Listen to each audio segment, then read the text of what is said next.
কখনো কখনো জীবনে এত কঠিন সময় আসে, এমন কিছু আমাদের সাথে ঘটে যা আমাদেরকে শেষ করে দেয়, আর আমরা জীবনের কাছে হেরে যাই, হতাশ হয়ে পড়ি।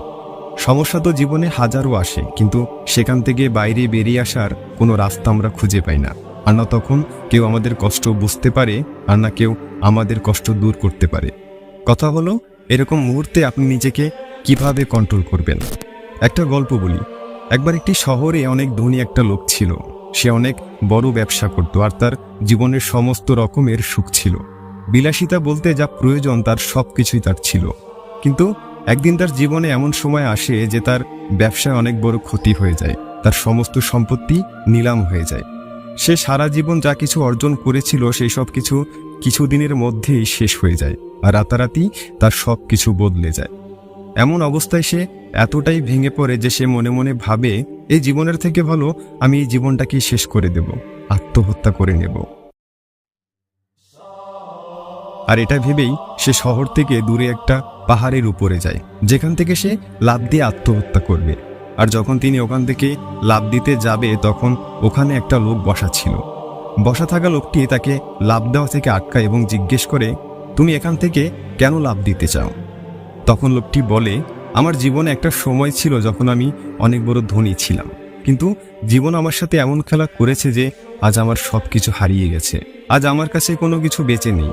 তাই এমন জীবন নিয়ে আমি কি করব? এর থেকে ভালো আমি নিজেই নিজেকে শেষ করে দেব।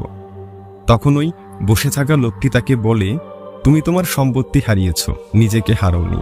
সম্পত্তি রোজগার করার ক্ষমতা, বুদ্ধি তোমার কাছে কালকেও ছিল, আজও আছে। সময়, পরিস্থিতি এগুলো বদলে যায়।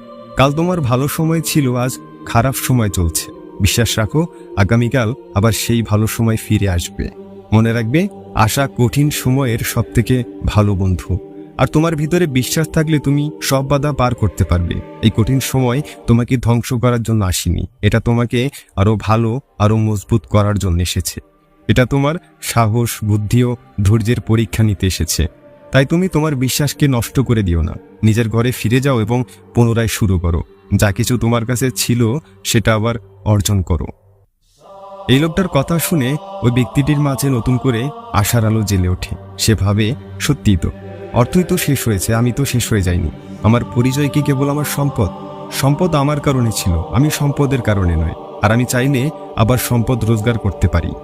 এরপর ওই লোকটি শহরে ফিরে আসে আর নতুন করে কাজ শুরু করে। আর কিছুদিনের মধ্যেই সে আবার ধনী লোক হয়ে যায়। এই ছোট্ট গল্পটি আমাদের শিক্ষা দেয় যে সময় যতই খারাপ হোক না কেন, সেটা একদিন ঠিক পার হয়ে যাবে। তাই যদি আপনার জীবনেও কঠিন সময় চলছে, তাহলে ভয় না পেয়ে তার সাথে লড়াই করে এগিয়ে চলুন। মনে রাখবেন, রাত্রি যতই অন্ধকার হোক না কেন, সকালটা অবশ্যই আসবে। তো বন্ধুরা, ভিডিওটি ভালো লাগলে নগর বাইস্কোপ চ্যানেলটি সাবস্ক্রাইব করে আমাদের পাশে থাকার জন্য অনুরোধ করছি। Thanks for watching.